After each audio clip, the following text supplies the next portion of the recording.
Sur les 3 premiers mois, il y avait beaucoup de déçus pour Jonathan David en disant il a coûté 30 patates. Ce soir, il a pris ses responsabilités.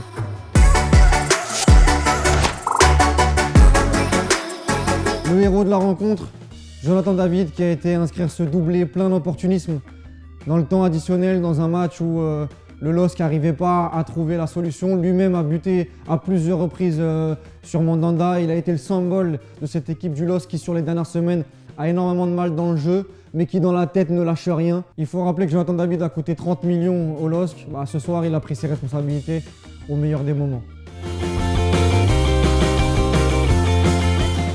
Un top côté marseillais, Bouba Camara. Ça va commencer à être très très dur de trouver les mots. Tant l'international, l'espoir français est incroyable. Il a été omniprésent. Ça a été le meilleur marseillais et de loin. Au milieu de terrain, même en première mi-temps, quand Encham a été un peu décevant, il a tenu la baraque. Ça a été l'un des seuls à se projeter avec, sans ballon. Et quand on voit que Sampaoli arrive et ce qu'il a fait de Nasri ou même ce qu'il a fait d'Enzonzi, moi je suis vraiment pressé. Et si tu continues comme ça, Bouba, il y a des chances qu'on te voit à Clairefontaine très rapidement. Florian Thauvin, encore un gros match où tu passes à côté, que ce soit défensivement ou offensivement, je ne vois pas la plus-value. Sincèrement, je ne vois pas la plus-value. Payet en première mi-temps a essayé, Milik s'est débrouillé tant bien que mal devant. Mais c'est pas normal. Où est le Florian Thauvin qui était décisif? Même en Ligue 1, là on ne voit plus rien. Et ce soir, moi je suis très très déçu. Il faut rappeler que tu es international français, que tu as fait la Coupe du Monde en 2018. Et à ce rythme-là, on est à 100 jours de l'Euro. L'Euro, tu vas le regarder avec moi sur le canapé.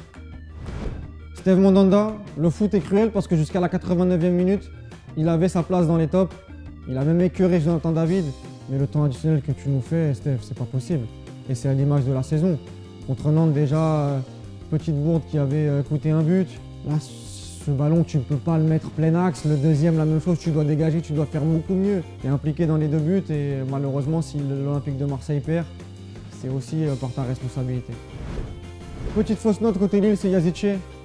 Youssouf, t'as pas été bon ce soir et ça date pas d'aujourd'hui. Moi, t'es un joueur que j'affectionne. Les 3 premiers mois ont été grandioses. On se rappelle de ce match à San Siro et ce triplé. Mais ça fait un petit moment que t'es plus à ce niveau et c'est pas anodin. Hein. Galtier t'a remplacé très rapidement à la 60e. Jonathan Bamba a beaucoup plus apporté quand il est rentré. Il a fait une rentrée décisive. On t'en tiendra pas rigueur ce soir parce qu'il y a les 3 points pour Lille. Mais sur les prochaines semaines, il va falloir vraiment que tu rectifies le tir parce que déjà contre l'Ajax, c'était très très moyen. Et ce soir, dans un gros match, t'es passé à côté. Voilà, c'était mes top et flop pour cette victoire de Lille dans le temps additionnel. Si t'es d'accord, tu commentes. Si t'es pas d'accord, tu commentes aussi. Mais toujours avec un raisonnement. Et on se retrouve pour le match entre le PSG et le Barça très rapidement.